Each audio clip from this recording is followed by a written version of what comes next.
You're successful on paper, but miserable in private.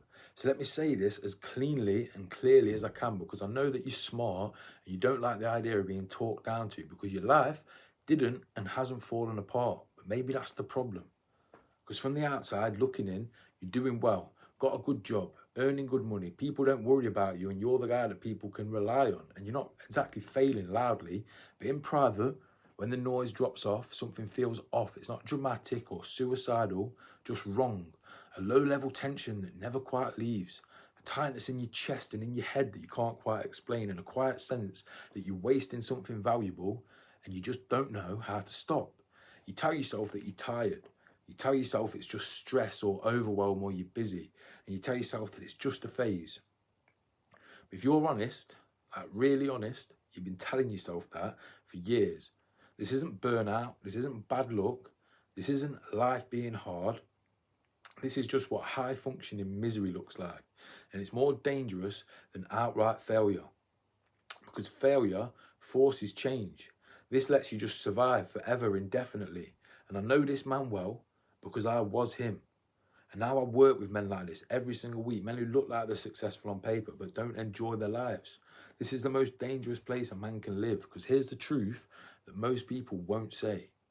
A lot of men don't ruin their lives by failing spectacularly.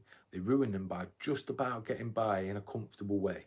Comfortably uncomfortable. They build a life that works just well enough to avoid confrontation, go to work, handle responsibilities, and show up when needed.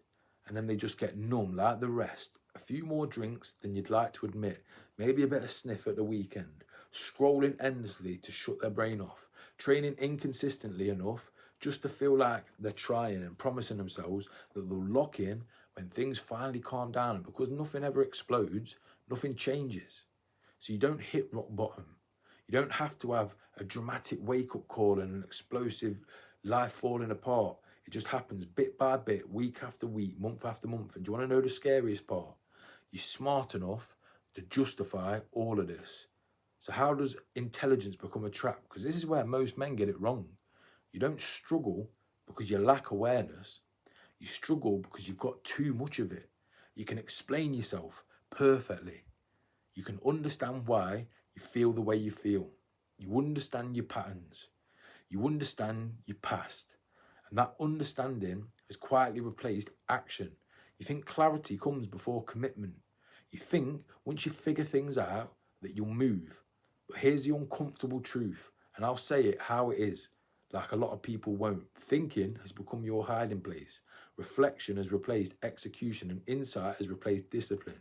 You're not stuck because you don't know what to do.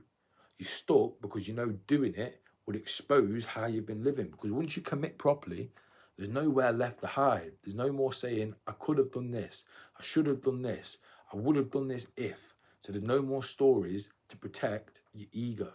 Just evidence. And that's what terrifies a man who's built his entire identity on potential and what he could be instead of proof. So here's the cost of continually pretending that you're fine. So let's talk about the real cost, because this isn't harmless. High functioning misery doesn't just stay contained, it leaks. It shows up as irritability with people that you care about. It shows up as impatience. It shows up as that constant sense of feeling behind, even when you know that you're doing enough and you're doing more than a lot of the people around you. So it turns up and turns into resentment at your job, at your partner, at your friends, at yourself, at life itself. So you start asking questions that you don't ever say out loud to anybody, like, how did I end up here? Is this it? Is this all my life's ever going to come to? How come I feel so flat all the time when I've got no reason to? That fake smile that you wear in public isn't confidence, it's armour. And carrying it every day is exhausting. This is why so many men who have it together secretly feel like their life's falling apart, and you would never know it because they keep up that brave face. It's not even because their life's bad, but it's because their life is misaligned. So this isn't a motivation problem. Let me just drill that into your head. I need you to really hear this clearly. You do not have a motivation problem, and nobody has a motivation problem, because motivation is the most overrated concept in self-improvement and in life itself, because motivation is a feeling. Feelings are unreliable, and building your life on unreliable inputs guarantees an unreliable life. You might feel motivated for a few days or a few hours. You start strong, then life happens. Stress, poor sleep, arguments, bad mood, things going wrong, a long day, and then suddenly everything becomes optional. Training gets skipped, mental work gets postponed, promises get negotiated. Not because you're weak, but because you left yourself room to negotiate. And an unstructured man will always choose comfort when he's tired, every single time. So here's why therapy isn't saving you. This might offend you, but I promise you, you need to hear it. You don't need to talk about your feelings more. You need fewer decisions. Because most men like you aren't drowning because they don't express themselves enough. They're drowning because their life has got no containment. Too many choices, too much flexibility, too many days decided by mood. And structure isn't restriction, structure is relief. And rules remove friction, standards reduce mental noise, and systems create stability when life gets loud. This is why the men that I work with feel so much calmer within weeks. Not because their life suddenly gets easier, but because they stop negotiating with themselves all day. Daily non-negotiable actions that compound. And that's exactly what changed my life. So let me be blunt and just say it how it is. I didn't change my life by wanting it more and wanting to do better and become better. I changed my life by removing choice. I built a non-negotiable daily system for physical and mental discipline. It's not a perfect routine, not some motivational fantasy. It's a simple structure that I follow on good days and on bad days. Train daily, do mental work daily, no mood checks, no debates. When I felt good, I did the system. When I felt flat, I did the system. When life felt heavy and I didn't feel confident, I still did it. When life feels amazing, I did it even more. And slowly, something changed. It wasn't overnight confidence, not instant happiness, self-trust. Because every day I kept a promise, my identity shifted. I stopped seeing myself as someone who could, and started seeing myself as somebody who does. That's the difference. And that's exactly why structure feels so boring, but it also saves lives. Here's another truth that most men avoid. Consistency is boring. It doesn't feel heroic or exciting. It doesn't give dopamine hits. It doesn't look impressive online. And that's why most people avoid it. But boredom is where the identity is built. So you don't fail and fall down from one big collapse. You fail from skipping small promises until your word means nothing to you. But structure fixes that. It doesn't hype you up and motivate you. It grounds you and keeps you centered. And grounded men don't self-sabotage as easily. So if this is landing and you've got this far into the video, then it must be landing. If you're feeling that quiet discomfort and some of the things I'm saying is pissing you off, then good. That's not offense, that's recognition. You're not broken or behind and you're not missing something magical. You're just uncontained, and containment is learnable. And that's why I give away the exact system that I use myself and with my private clients for free.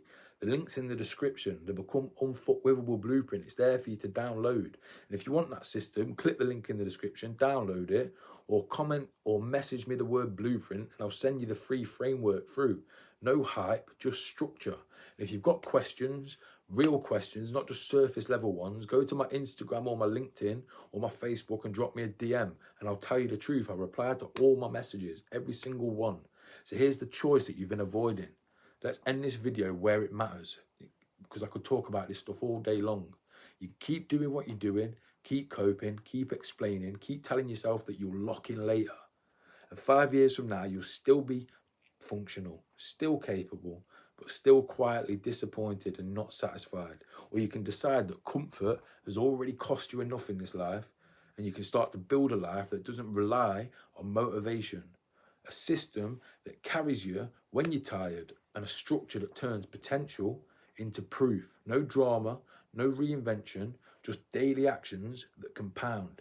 Staying the same is a choice, but changing is so much more simple than you think. But it is a non-negotiable.